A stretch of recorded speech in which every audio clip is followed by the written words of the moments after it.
Ok, donc nous sommes vers la fin du chapitre 10. Donc le Rav avait expliqué que les raisons, entre guillemets, soi-disant bonnes raisons que donne le paresseux pour pas faire ce qu'il doit faire, ce sont en fait, c'est pas des raisons objectives, ce sont des raisons inventées par sa paresse.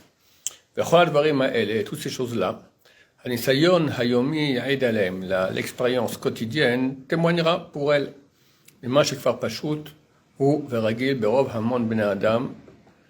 De ce qui est déjà simple et habituel, la majorité des êtres humains, Asher Zedarkam, que leur voix est Keselamo, Kesef, c'est Xilou, c'est bêtise, que leur voix est dans la bêtise. Donc ils se laissent appâter par les arguments bidons qui s'inventent pour ne pas faire l'effort qu'ils doivent faire.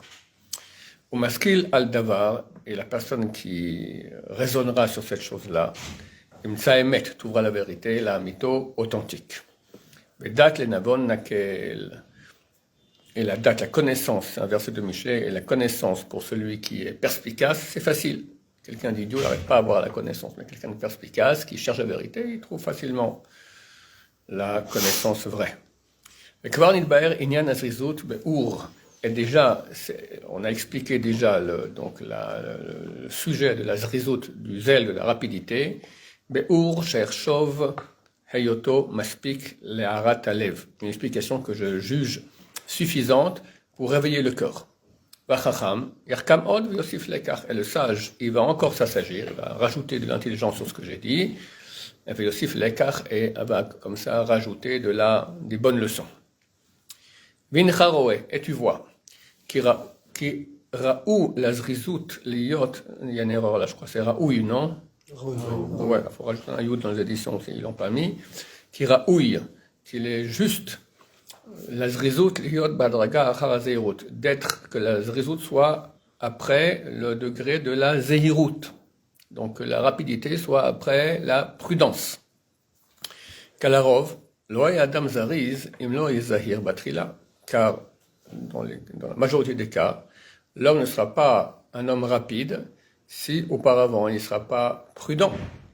Car celui qui ne va pas faire attention à ses actions, ou il doit réfléchir à propos du service de Dieu et des lois qui gèrent ce service.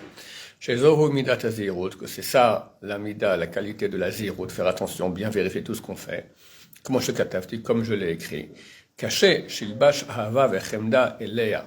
Il sera dur qu'il soit habillé d'amour et de Chemda et de convoitise, et Léa vers ce service. Vizdares, Betchouka, Lifnei Bor'o, et qui se dépêchera avec amour, avec envie, devant son Créateur.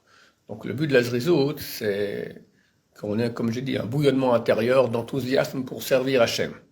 Si quelqu'un ne fait pas attention à ses actions au niveau du négatif, c'est égal de transgresser des péchés, de ne pas être tout à fait précis que d'après la halakha. Alors pourquoi est-ce que maintenant il serait tout à coup pressé de servir son Dieu avec amour et envie? Kihine, car voici, il est encore en train de se noyer dans les envies corporelles, et court dans la course de son habitude, hamachiko, mikolze, qui est loin de tout cela. Il n'y a pas pire que l'habitude pour faire le contraire de ce que Dieu veut, d'accord? Omnam, cependant, après qu'il a ouvert ses yeux pour voir ses actions et faire attention à elles, il a fait le calcul, donc il a soupesé les mitzvot et les péchés, comme on avait dit qu'il fallait, comme on l'a rappelé. Donc, soupeser tous les jours où j'en suis, qu'est-ce que j'ai fait, qu'est-ce que je peux améliorer, etc. Nakel hulosh et surminara. Ce sera facile pour lui de s'échapper du mal. Vishtokek el hatov. Et il aura envie de faire le bien. Visdaresbo, il le fera avec rapidité. Veze pashut, et c'est simple. Donc, c'est très simple, messieurs. Sur le papier. Il faut pas faire de péché du tout, faire un calcul et réveiller en nous un grand amour d'Hachem pour rapidement aller faire ces mitzvot. Je rappelle que on va passer maintenant au chapitre 10, qui va parler de la propreté, d'accord, le Rav commence à mettre la barre encore plus haut. et ça va aller en montant. Donc, ne pas rentrer en déprime, comprendre que le Rav écrit et nous conseille à nous de lire tout le livre en boucle. Et c'est très bien qu'on ne peut pas arriver au niveau dont il parle immédiatement. Donc, chacun doit relativiser et prendre de ce qu'il va lire ce qu'il lui faut pour lui. Des fois, c'est 1 milligramme, ça suffit. Ça n'existe pas dans la Avodat Hashem, c'est de Dieu, des grandes révolutions. Celui qui fait le Gaon de Vilna, il écrit, celui qui fait 2 pas d'un coup, 2 étages, jamais il pourra monter plus. Il redescendra à 0, encore 2, et il restera à 0. S'il fait 1 étage, après encore 1, après il pourra arriver à 2000 étages. Il n'y a pas de grande révolution. On avance toujours en rouhaniout, en spiritualité, par pas de fourmi. Et un pas de fourmi, ça vaut l'infini. Voilà, bien comprendre cela. Même au niveau de la teshuva, parce que la teshuva, au moment, il faut avoir un moment de casser les choses. Quand on est jeune, oui, parce que quand on est jeune, on a une faculté de changer beaucoup plus rapide. Mais plus on est vieux, moins une teshuva rapide sera conseillée. J'en ai vu, moi, des comme ça. Sur la yeshiva, après 3 semaines déjà, il voulait mettre des pérottes, le chapeau, puis après 2 mois, il est reparti en boîte, il était, plus rien. Tu comprends, on n'est pas, il faut, les crêpes, comme je dis souvent. Donc, en ce qui nous concerne, surtout pas tomber en déprime parce qu'on n'est pas au niveau de ce que le Rav écrit et va écrire, mais le Rav nous dit néanmoins d'étudier cela, donc lui, il comprend très bien que c'est utile. Ça veut dire que c'est utile en mesure où je sais relativiser, je vais prendre le petit millimètre qui me concerne. Chapitre 10, Bibiwa Nekiyut, l'explication de la Nekiyut, la propreté. Midat Nekiyut, la Mida, la qualité de le trait de caractère de la Nekiyut, de la propreté, Hiyayot Adam Naki le Gamre, Mikol Midara ou Mikol Chet, c'est que l'homme soit complètement propre de tout mauvaise Mida et de tout péché. 3e niveau, il y en a une dizaine, une quinzaine. L'Oda Mima Shachet. Pardon, mais on dit que n'importe quel homme qui vient sur Terre, il faut... Alors je répète ce que j'ai dit. Ouais. Le Rav va nous dire, il faut essayer d'arriver à ça, et puis chacun essaiera. Relativiser. D'accord. Là, quand il dit ça, il parle de... Dans le futur, il arrive à plus faire, ou dans le passé... Maintenant, dans le présent, ça veut dire. Non, quelqu'un, il est qui il est. Maintenant, il veut avancer dans sa vie. Alors, il va travailler sur la zéro, faire ne pas faire des péchés après, sur la zéro. Après, sur la zrizout, faire rapidement les mitzvot avec envie. Après, qu'est-ce qu'il y a? Il va arriver à la nekiyut. Qu'est-ce que la nekiyut? Il va dire d'être propre de toute mauvaise mida, de toute mauvaise trait de caractère, de tout péché. Mais tu me diras déjà que dans la zéro, déjà, tu m'as dit qu'il faut s'éloigner des péchés, pas faire de péché. Alors, il va expliquer ici. L'odai mima sha'achet bo mefursam vegalou. Il ne suffit pas de s'éloigner du péché qui est célèbre et galouille ostensible. C'est clair que c'est un péché. La gamken mima sha'alev nifte bo le rot heter badavar. Mais aussi de ce que le cœur est tenté d'autoriser. D'accord? Pas tous les péchés sont clairs que c'est un péché. Des fois, c'est très border. Voilà, la shonara, tu vas dire, allez, il y a une utilité là-dedans, on peut mitzvah par la shonara dans certains cas. Et très souvent, les gens veulent parler la shonara, mais en fait, c'est complètement tordu, mais ils vont habiller ça. C'est le plus grand danger. Moi, quand je vois avec des gens, ils veulent la shonara, non, c'est les Torah, il y a une utilité. Traim le dit, c'est un beau la shonara, vraiment d'oraita comme il faut, d'accord? Et voilà, donc ce sont, ou d'autres cas, la cache-route, c'est pas tout à fait, d'accord, prends l'avion, et puis tu as commandé un cachère très bien, et il n'arrive pas, d'accord. On te donne le cachère de El Al, et non, d'une autre, je ne veux pas dire pour ne pas se faire attaquer, on est attaqué, d'une autre compagnie juive, d'accord. C'est un hercher qui est pas bon, c'est pas de ton standing à toi.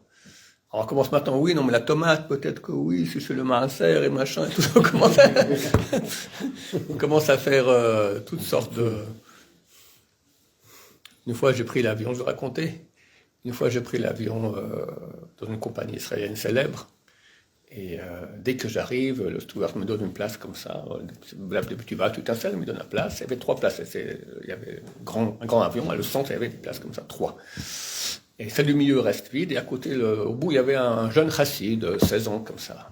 OK. Puis à la fin, il y avait un type, il s'installe comme ça au milieu, comme ça, bon, OK.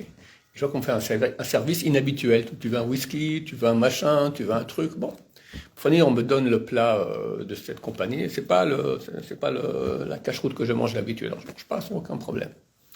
Alors lui, il me pose la question, pourquoi tu manges pas? Je lui dis, parce que c'est pas l'air que j'ai l'habitude de manger. Alors pourquoi l'autre? Le chassid d'à côté, il mangeait avec appétit, d'accord? Bon, laisse tomber, c'est un jeune homme, il n'a pas... Et il s'avère que ce type-là, c'est le responsable de cette compagnie de la nourriture, d'accord? Il se pose la question si on pouvait faire un kasher super bien ou pas. Le pauvre, pendant 4 heures à coup de moi, je l'ai ratatiné en petits morceaux. C'est une honte, d'accord? Végétarien, on donne et tout ça, mais manger kasher, non, mais des problèmes de réfrigération. Enfin, il m'a donné tout. À la fin, Baruch Hashem, après quelques temps, Baruch Hashem, ils ont commencé à faire aussi bien. Pour dire que si j'avais mangé, comme le jeune homme là-bas, Hassid, ça aurait été fichu, d'accord? Là, il a vu que je mangeais pas. Ils sont intéressés à ce que leurs clients soient satisfaits. Donc, ça peut avoir des fois des impacts très grands. Quand on est border, d'accord? Voilà. Donc le Rav nous dit ici qu'il faut faire attention de ne pas être tenté, que notre corps ne soit pas tenté à trouver des autorisations dans cette chose-là. Chez Kacher Narkor Alav Behemet, lorsqu'on va analyser le sujet de façon authentique, il s'avérera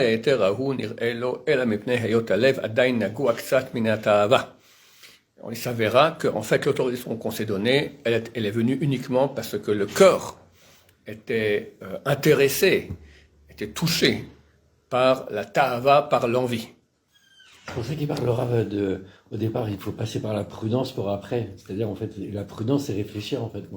La prudence, c'est la réflexion, mais sur les choses qui sont relativement simples à analyser. Ouais, définir. D'accord? Ouais. Maintenant, des fois, il y a un endroit qui est, comment on appelle ça, qui est trouble. D'accord? C'est pas clair. Attends, si mon corps, il est propre, je prends aucun risque. Le corps n'est pas propre, il a envie, t'as l'intérêt, t'as faim, t'as machin, je m'en trouve des bonnes, t'es paresseux, d'accord? Et il y a un risque que tu vas t'autoriser une chose, et si t'avais pas eu cette envie, cette taaba, tu l'aurais pas autorisé. Et après coup, c'est quelqu'un d'authentique qui voit, mon cher ami, tu t'autorisais cela alors qu'il fallait pas l'autoriser parce que tu avais de l'envie. C'est ce que le Rav dit exactement dans cette phrase-là. Sur une pensée, c'est très dur de savoir quand on fait une action. Et que, comme il a dit, c'est ostensible, ça se voit, par exemple, quelqu'un il vole, il vole. Ouais. Mais parfois, quand on fait une action. Allez, va, et que voler, tu sais, les gens. Un vol, on va dire qu'il n'est pas chou, que quelqu'un il prend dans un magasin. Dans la poche de son voisin, dans le porte-monnaie du voisin. Mais même quelqu'un qui fait une action et qui a dit. C'est dur à analyser la marche avant. On n'arrive pas à. Ok, pour ça que le Rav va nous écrire un chapitre entier, on va voir ce qu'il va nous conseiller. En tout cas, elle explique le problème déjà.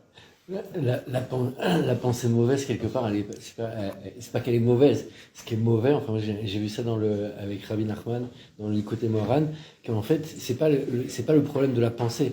C'est qu'en fait, on va nourrir cette pensée derrière. Et là, on est responsable presque. Parce que les mauvaises pensées, on en a tous qui arrivent. Mais après, c'est de ne pas la nourrir. De ne pas lui donner, tiens, du coup, je te donne une réalité. La presque. pensée, c'est une machine. C'est un ordinateur très, très calé de l'esprit.